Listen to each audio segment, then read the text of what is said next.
DJ বাজিয়ে party হচ্ছিল। DJ বাজিয়ে কোথাও পার্টি হয় না, যদি হয়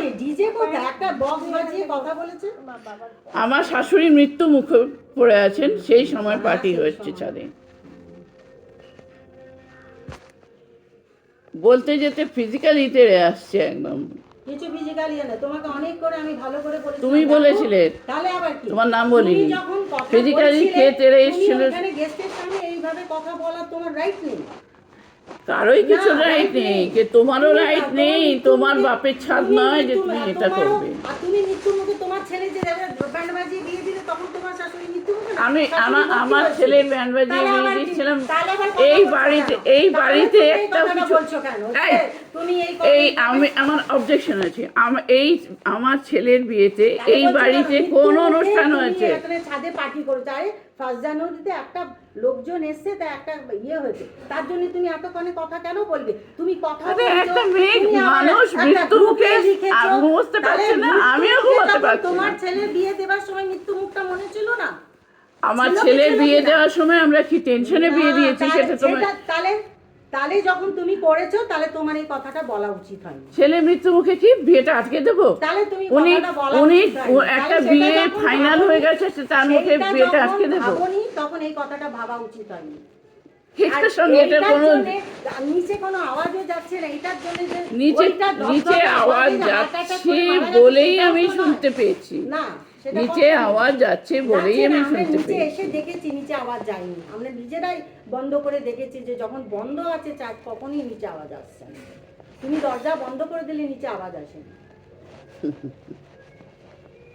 তোমার সব কথাই অমোঘ না, বলার সত্য, কিছু বলার মধ্যে একটা ইয়ে আছে, কিন্তু সেই বলা আমি জানি তোমার সম্পর্কে, আমি জানি তুমি এতদিন ধরে আছো, তোমার সম্পর্কে আমি জানি না, সবাই জানে।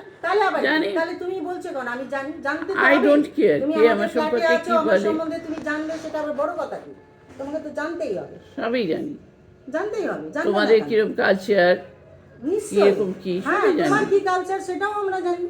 তুমি কি কালচারের বিলং করো সেটাও আমি জানি। তুমি কালচারের কথা বলছো কেন? না, এরকম কথা উঠাবে কেন? তাহলে ওর কালচার কি আমরা জানি না? ওটা পাড়া জানি। গোটা পাড়া কি জানেন? উত্তর দাও। আরে কাকিমা ছাড়ো না, এগুলো ছাড়ো না, উত্তর দিই। ওই রাস্তার এই সব ঝাড়া, এগুলো আমাদের ছাড়ো না। না উত্তর আমি এটা এরকম করে ঝগড়া করো না। গোটা পাড়ার লোক আমার কালচার নিয়ে কি বলে সেটা রুবি উত্তর চাই। হ্যাঁ, তুমি কি কালচারে? তুমি ফট করে এসব ফালতু কথা বলো কেন? আমি কি কালচারে সেটা তোমাকে উত্তর দিতে হবে।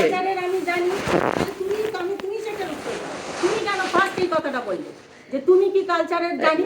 তুমি কি নাচো গাইছো, তোমাদের আবস্ট্রাক্ট কালচার, তোমরা মডার্ন প্রচন্ড হাই ব্যান্ডেড লোক, আমাদের মতন মধ্যবিত্ত পার্টি লোক।